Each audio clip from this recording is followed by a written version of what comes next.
ازيكم يا حبايبنا، عاملين ايه؟ يا رب تكونوا بخير وباحسن حال. صلوا على النبي يا حبايبي، ما تنسوناش في اللايك والاشتراك في القناه. عايزين القناه تكبر بيكم ان شاء الله. بصوا ان شاء الله يا حبايبي، النهارده هنعمل بسكوت النشادر. تمام.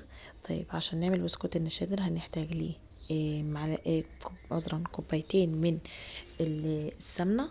السمنه دي بدرجه حراره التلاجة. انا سيحتها وعيرت كوبايتين منيها من المج الشاي بتاعنا العادي. تمام. او الكوبايه المعياريه اللي ريحك المتوفر عندك. انا عيرت كوبايتين وحطيتهم في التلاجة. تمام. طيب، وهنا معايا كوبايتين من السكر، سكر البودرة يا حبايبي. تمام. كوبايتين من السمنة، كوبايتين من السكر البودرة. تمام. هنزل عليهم بالمضرب الكهرباء، بالعجان، بالمضرب اليدوي، بس بالمضرب اليدوي هياخد منك وقت كتير. تمام، يعني هياخد منك شوية وقت. انا نزلت بيهم كده في العجان. تمام. لغاية لما يبقى القوام بتاعهم كريمي. تمام يا حبايبي. طيب وبعدين هنزل عليهم بايه؟ هنزل عليهم ب3 بيضات، عذرا ب4 بيضات. 4 بيضات. تمام. هنعمل ايه؟ هنعمل قد ايه؟ هنعمل قد إيه؟ كيلو من الدقيق. تمام. 4 بيضات، وهنزل عليهم بالفانيليا. في اثناء ما العجان بيخلط السمنة والسكر هنزل ببيضة بيضة. مش هننزل بكمية البيض كلها، بيضة بيضة يا حبايبي، عشان البسكوت ما يزفرش مننا. تمام. بيضة بيضة اهو. البيضة الاولانية اول ما تختفي هنزل بالبيضة التانية. نوقف العجان كده ونلم البولة بتاعتنا. ادي شكل الخليط بتاعنا بعد ما اتخلط خالص. تمام. ده اللي في البولة البلاستيك. معايا كيلو من الدقيق. تمام. حطيت عليه رشة من الملح، وهحط عليه معلقة صغيرة ممسوحة من البيكنج باودر. معلقة صغيرة ممسوحة، ما نكترش اكتر من كده عشان البسكوت ما يفرش مننا. تمام. معلقة ممسوحة، ومعلقة زيها ممسوحة من النشادر. هدوبها في نص كوباية من اللبن.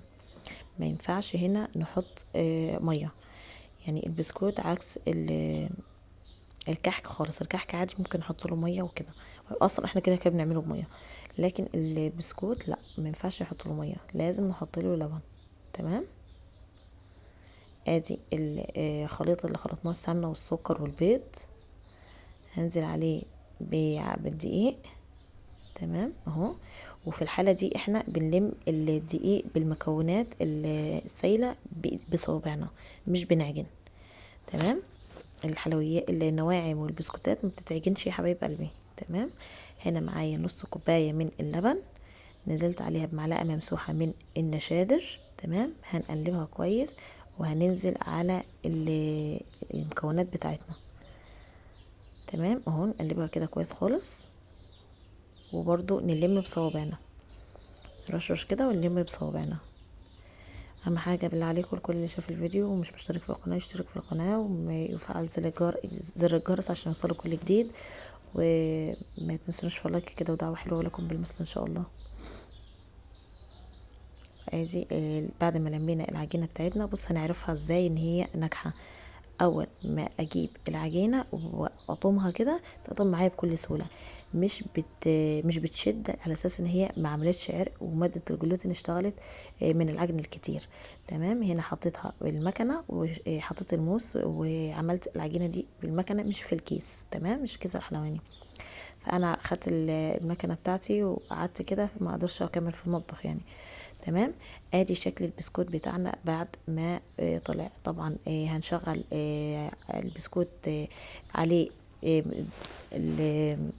الفرن من تحت، مش هنشغل شوايه. لو ما خدش لون من فوق نبقى نشغل الشوايه. تمام. ادي البسكوته بتاعتنا حلوه وهشه وجميله. ادي دي اللي بالموس، اللي هي الشكل اللي تحت ايدي ده اللي كانت اخر حته في المكنه، فعملتها بالشوكه لان كانت حته صغيره، فما كانش ينفع ان انا احطها في المكنه تاني والفها تاني. تمام. وده كل الكميه اللي طلعها معانا الكيلو من الدقيق. وعمل علبه تانية صغيره. تمام. عامل علبه تانية معايا صغيره، هنحطه في علبه محكمه الغلق، وطبعا نشيله كده وبالهنا والشفا. والى اللقاء في فيديو اخر ان شاء الله يا حبايب قلبي.